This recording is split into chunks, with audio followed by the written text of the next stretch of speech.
네, 안녕하세요. 사유로움의 사윤입니다. 오늘은 제가 이 정신적 귀족의 기준에 대해서 한번 얘기를 해보려고 해요.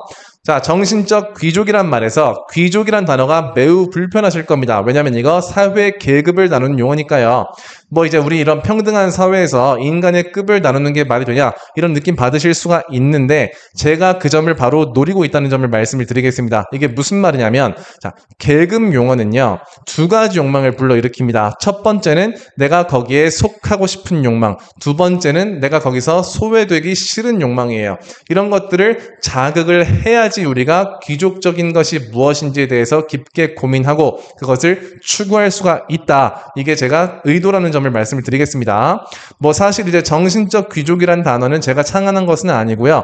이 니체의 철학을 읽어보신 분들은 아시겠지만 니체가 굉장히 급진적인 귀족주의자입니다. 고귀한 특성을 가진 인간들이 우리 사회를 이끌어 나감으로써 문화의 고급화를 이루어내야 한다. 이게 니체의 비전 중에 하나였어요. 그리고 이것을 물려받은 학자들이 계속해서 이 귀족 개념에 대해서 연구를 했습니다. 물론 현대에 그대로 적용할 수는 없어요. 사회 계급으로서. 하지만 이 귀족이라는 말을 정신적인 특성을 가진 사람으로 치환을 해서 그러면 대체 소위 귀족적인 인간이란 어떠한 특성을 가지고 있는지에 대해서 나름의 의견을 설파한 그런 학자들이 있습니다. 자, 하지만 제가 그 사람들의 의견을 가져온 건 아니에요. 제 나름대로의 그 기준, 단어만 차용하고 제 나름대로의 기준을 정립을 했어요. 제 경험에 따라서. 그래서 말씀을 드린다는 점을 미리 얘기를 드리겠습니다. 자, 어쨌든 간에 이 정신적인 귀족, 귀족적인 특성을 가진 사람들이 따로 존재를 한다고 저는 보는데요. 감사하게도 제 주변에 그런 분들이 꽤 있습니다. 그래서 그분들을 관찰하고 또 이제 이야기를 많이 들어서 제가 정립한 내용을 말씀을 드려보도록 하겠습니다. 자, 제가 생각하는 정신적 귀족의 첫 번째 특성, 제일 중요한 거라고 생각을 하는데 저는 이게 지혜라고 생각합니다.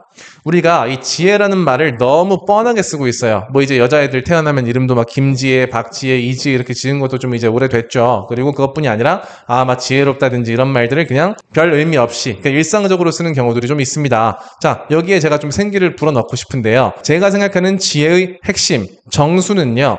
해석 기제를 자유롭게 창조하는 능력이에요. 자, 이게 무슨 말이냐면 우리 인생에 시련이 정말 많습니다. 뭐 이제 시련이라고 하면 흔히 이제 큼지막한 사건들을 떠올리시기 쉬운데 그것뿐이 아니라 우리의 일상은 그 자체로 고통이에요. 불교에서 이제 두카라고 하죠.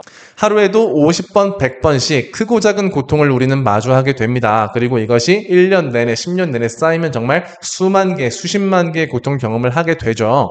이런 것들을 어떤 식으로 해석해서 어떠한 의미를 부여해서 새로운 사건으로 만들 줄 아는가가 지혜의 핵심인 것 같아요. 큰 사건을 예로 들어보겠습니다. 뭐 예를 들어서 이제 엄마가 돌아가셨다고 할게요. 우리 모두가 이제 겪을 수밖에 없는 필연적인 시련이죠. 자, 그런 상황 속에서 아직 지혜를 갖추지 못한 사람이라면 그 고통에 취해 있을 수밖에 없습니다. 이게 나쁜 거라는 게 아니고 그냥 그렇게 되어 있어요. 인간의 마음이.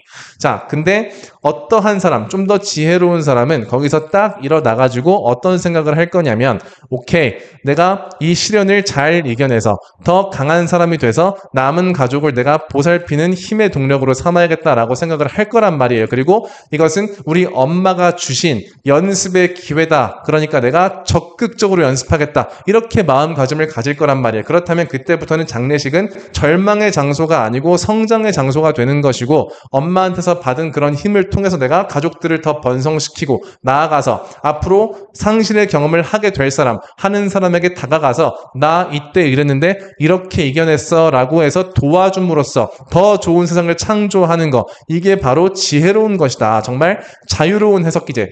엄마가 돌아가셨으면 무조건 슬퍼하고 절망해야 돼라는 이 사회적으로 주입된 그런 기제를 탈피하고 내가 창조적으로 이 사건을 재해석해서 이 세상을 더 이롭게 만드는 거, 이게 정말 지혜로운 인간 아니겠습니까? 이런 식으로 정말 창조적으로 해석 기제를 가져가는 거, 이게 정말 지혜로운 인간이고 저는 이런 사람을 귀족적인 인간이라고 부릅니다.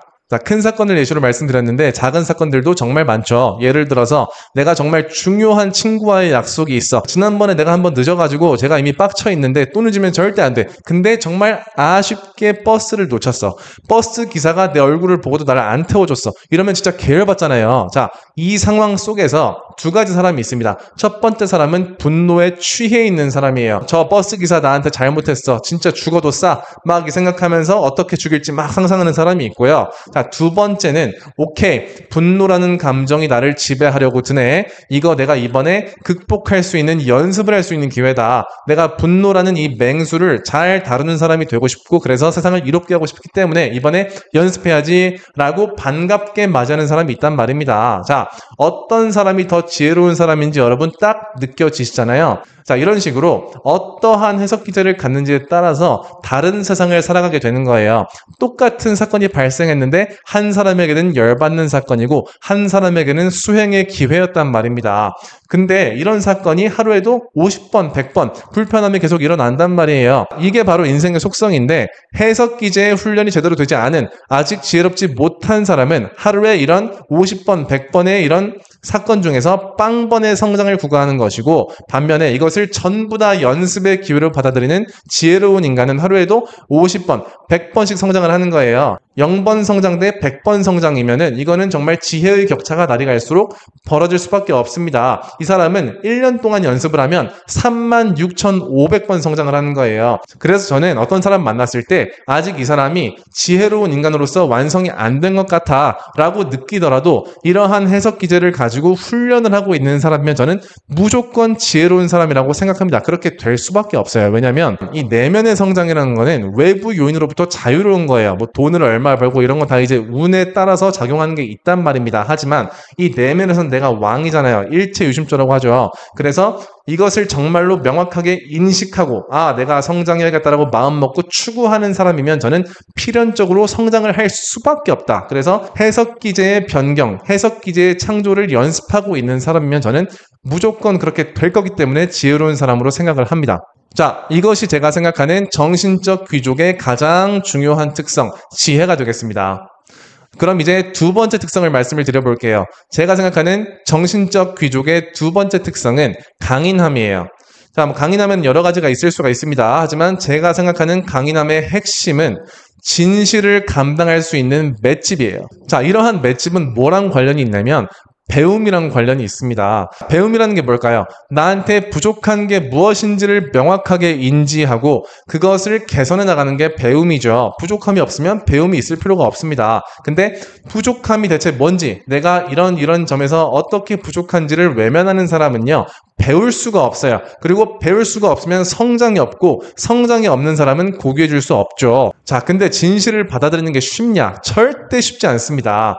때로는 진실은 정말 가혹하거든요. 자, 예를 들어서 내가 정말 천박한 사람이야, 이런 것들을 받아들이기는 쉽지 않단 말입니다. 실제로 그렇다고 하더라도요. 자기 기준으로 봐서 그렇다고 하더라도 그것을 인정하기는 정말 어렵습니다. 하지만 이것을 인식하고, 자, 내가 그러한 상태에 있는 건 맞아. 하지만 내가 이것을 바꾸어 나갈 거야. 이렇게 나를 만들 거야. 나를 변신시킬 거야. 라고 마음을 굳게 먹고 추진해 나갈 수 있어야 돼요. 그리고 그렇게 하려면 먼저 인정이 필요하단 말입니다. 주변 사람들의 말을 듣고 인정을 하든 아니면 내가 스스로 생각해서 인정하든 간에 그게 반드시 필요한 단계인데, 이 맷집이 없으면 이것을 외면하게 되고요. 외면하면 성장을 할 수가 없다. 그러므로 저는 이 강인함을 굉장히 사람을 볼 때 중요한 가치로 생각을 하고 제 스스로도 그것을 추구하고자 매우 노력을 하고 있습니다. 다른 사람한테 100% 진실한 것은 불가능할 수 있어요. 진실을 말하는 것의 중요성을 굉장히 강조하시는 조던 피터슨 교수님, 실제로 잘 실천하고 계시죠. 이런 분들도 인터뷰에서 말씀하신 적이 있습니다. 100%는 불가능해요. 하지만 자기 자신한테는 100% 솔직할 수 있어요. 그리고 그렇게 해야만 합니다. 자, 자기 자신에게 솔직하지 않은 사람은 어떻게 되냐면 언과 행의 불일치가 발생할 수밖에 없습니다. 말로는 이제 막 이런저런 얘기들을 하는데 실제 행동은 따라갈 수가 없어요. 이게 뭐냐면 머리하고 몸하고 분리가 된 거예요. 그래서 머리로 내가 다 하고 있다고 생각하는데 실제 구체적인 현상에 맞닥뜨렸을 때는 그 머리를 따라가지 않는 거. 예를 들어서 내가 용감하게 살겠다고 마음 먹지만 매번 도망가는 거. 이런 것들은 다 자기 자신에게 솔직하지 못해서 벌어지는 일입니다. 그러니까 이것을 잘 연결시켜야지 언행의 일치가 벌어지는 것이고요. 이게 잘 연결이 되면 내 내면의 혼란도 많이 사라지고요. 다른 사람에게도 많은 것을 줄 수 있게 됩니다. 이 메시의 중요성 중에 하나는 일관성이잖아요. 다른 사람에게 좋은 메시를 주고 싶다면 그것을 내가 직접 연결시켜서 체화를 해야 된다. 이렇게 좀 말씀을 드리겠고요. 저는 이런 사람들을 만났을 때도 귀족적인 인간이라고 생각을 합니다. 자, 근데 제가 방금 100%는 불가능하다고 말씀을 드렸지만 다른 사람에게도 진실해야만 합니다. 왜냐하면 그래야지만 진정한 동반 성장이 가능해요. 장기적으로 사람과 깊은 관계를 맺으려면 상대방이 더 나아졌으면 하는 점, 그런 비판점이 있으면 내가 가감없이 말을 해줄 수 있어야 되고요. 또는 내 감정, 서운한 게 있든 뭐든지 간에 이런 것들을 잘 말할 수 있어야 됩니다. 이게 엄청난 용기가 필요한 일이에요. 상시적으로 줄타기를 하는 거랑 비슷하단 말입니다. 왜냐하면 정말로 말 한마디 잘못했다가 바로 관계 터지는 경우들이 있단 말이에요. 장기적으로 신뢰가 쌓여 있더라도 그렇게 되는 케이스들이 있습니다. 물론 그래서 단어를 신중히 고르긴 골라야 됩니다. 하지만 그럼에도 불구하고 정말 내 진실을 말할 수 있는 거, 그 능력이 있어야지 관계가 생기고 진실된 관계가 생겨야지 내가 진실된 배움을 얻을 수가 있는 겁니다. 상대방한테도 그것을 내가 줘야 되고 그것을 내가 받을 수도 있어야 된다. 그렇기 때문에 용기를 내야 하는 것이고 이런 용기를 잘 가진 사람을 저는 또 귀족적이라고 본다. 이렇게 말씀을 드릴 수 있겠습니다. 자, 제가 생각하는 정신적 귀족의 세 번째 특성은 그릇이에요. 이 그릇이 커야 됩니다. 자, 이 그릇의 크기는 얼마만큼 내가 나 자신이라는 좁은 영역에서 벗어나서 타인을 바라보는가로 결정이 됩니다. 예를 들어서 나의 행복, 내가 당장 괜찮은 것이 목표인 사람, 단기적인 비전을 가진 사람이죠. 이런 사람일 경우에는 필연적으로 다른 사람의 말에 상처를 쉽게 받게 됩니다. 내가 지금 기분이 좋은 게 내 인생의 목표야. 그러면 다른 사람들이 하는 조언이라든지 이런 배움의 기회들, 다른 사람들의 말 속에서 배울 수 있는 기회들 얼마나 많습니까? 내가 심지어 싫어하는 사람한테도 배울 수가 있단 말이에요. 그런 기회들을 다 차단하고 사는 거예요. 그러면은 성장을 당연히 할 수가 없게 되겠죠. 성장이라는 기제가 없이 귀한 인간이 되는 것은 불가능합니다. 자, 근데 내가 그릇이 커. 예를 들어서 나는 나 혼자의 행복이 목표가 아니고 내 주변에 100명의 사람을 성장시키는 게 목표야. 이게 그냥 가가지고 기분 좋게 자 화이팅 이런 식으로 책임 안 지고 좋은 말 해주는 게 아니고 진짜로 내적인 성장에 내가 일부 기여를 해보고 싶어. 이거 엄청난 미션이에요. 진짜로 하려고 하면은 정말 거대하고 감당이 힘든 미션이란 말입니다. 근데 이런 것을 진짜로 추구하는 사람이라면 다른 사람들의 비판 같은 게 정말 반가울 수밖에 없어요. 왜냐하면 100명을 성장시키겠다는 거는 100명의 인간을 관통하는 어떤 특성을 파악해서 그거에 맞는 진리를 내가 말해줄 수 있어야 되고 또는 행동으로 보여줄 수 있어야 됩니다. 이게 진짜 쉬운 일이 아니잖아요. 정보가 부족하다고요. 인간에 대해서 내가 아는 게 얼마나 있겠습니까? 이런 상황에서 야 너가 이제 좋은 의도는 알겠는데 말하는 방식이 좀 그래 라든지 야 너 이 지점에 대해서는 다른 사람에 대해서 잘못 파악하고 있는 것 같은데 쟤 그만큼 그거에 대해 힘들어하지 않고 뭐 그런데 라고 이제 말을 해주면 진짜로 고마울 수밖에 없습니다. 물론 이제 믿을 만한 사람한테서 조언을 걸러 들어야겠지만 어쨌든 간에 그럴 수밖에 없다고요. 자, 이 사람은 뭐 이제 인성이 좋고 막 이런 개념으로는 설명이 안 되는 거예요. 애초에 추구하는 바가 크기 때문에 사소한 발언들 하나하나에 삐질 여력이 없는 겁니다. 그런 게 들어올 공간이 없는 거예요. 그러니까 그릇을 크게 가진 사람한테는 귀한 냄새가 날 수밖에 없습니다. 자, 이렇게 말씀을 드리면 무슨 이제 아니 그럼 뭐 신 같은 인간이 어딨냐 이렇게 느끼실 수 있는데요. 저는 충분히 이것은 누구나 달성 가능하다고 생각하고요. 어떤 도착 지점이 있는 게 아니고 끊임없는 과정이라고 생각을 합니다. 예를 들어서 뭐 이런 분을 생각해 보세요. 어떤 뭐 아저씨야 45세 정도 되셨는데 이제 집안의 가장이시고 집에서 아내와 아이들이 정말 힘들어하고 있을 때 가가지고서 우직한 말투로 한마디 딱 해주시는 거예요. 자, 잘해보자. 이렇게 이거 이제 지혜잖아요. 정말 이 지혜라는 거는 멋진 말로만 전할 수 있는 게 아니고 타이밍, 톤, 그리고 자기의 인생 그 자체로 전달할 수 있는 거예요. 이렇게 할 수 있는 거 지혜로운 사람이잖아요. 그리고 강인한 거, 자기 자신에게 솔직하고 다른 사람에게 솔직히 말하는 거. 뭐 대단히 어려운 미션이긴 한데 이거 실천하고 있는 분들, 꽤 잘 실천하고 있는 분들 의외로 많단 말입니다. 주변을 한번 보면요. 충분히 있을 수 있는 거죠. 그리고 그릇이 큰 거. 예를 들어서 나 한 명 잘 살고자 하는 게 아니고 정말로 가족을 위해서 살아가는 가장이라든지 심지어는 더 나아가서 어떤 친척들에게도 뭔가를 베푸는 사람이라든지 이런 사람도 얼마나 훌륭하고 멋지냔 말입니다. 이런 사람이 귀족적인 거죠. 이분이 뭐 이제 중졸이든 고졸이든 상관이 없단 말이에요. 정말 이건 내적인 특성이기 때문에. 근데 이런 것들을 목표로 해서 잘 살아가는 사람하고 그냥저냥 되는 대로 외적인 걸 추구하는 사람하고는 물론 다를 수밖에 없다는 겁니다.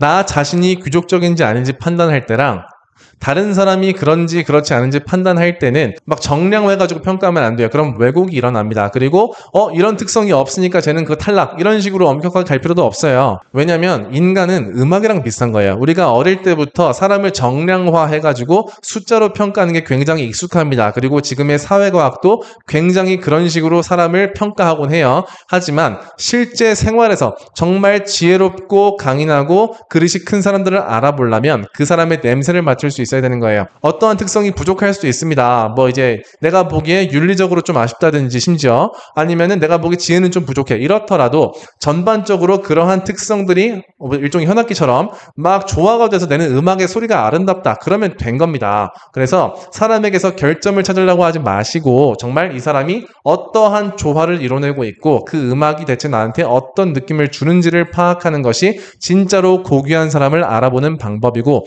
자기 스스로를 볼 때도 그렇게 판단하면 좋겠다는 점을 좀 제가 첨언을 해보겠습니다. 자, 제가 정신적 귀족의 3가지 특성을 말씀을 드렸습니다.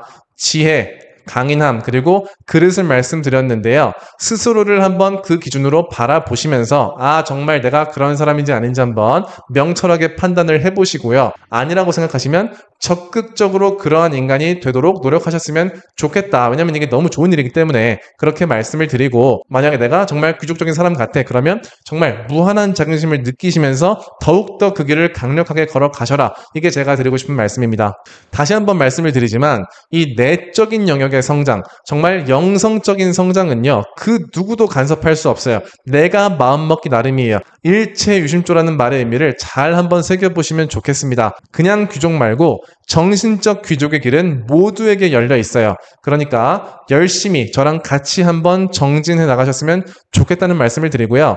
만약에 제가 제시한 기준들이 좀 별로인 것 같아. 또는 좀 보완이 필요한 것 같아. 라고 한다면 나름대로 귀족적인 것의 기준을 다시 한번 세워보셔도 좋겠습니다. 중요한 건 그것을 머릿속에 박아넣고 매일매일 추구를 하는 거예요. 자, 오늘 이 이야기가 여러분께 생각의 촉진제, 진지한 생각의 촉진제가 되었으면 좋겠다는 말씀을 드리고요. 다음에 더 좋은 컨텐츠로 찾아뵙도록 하겠습니다. 감사합니다.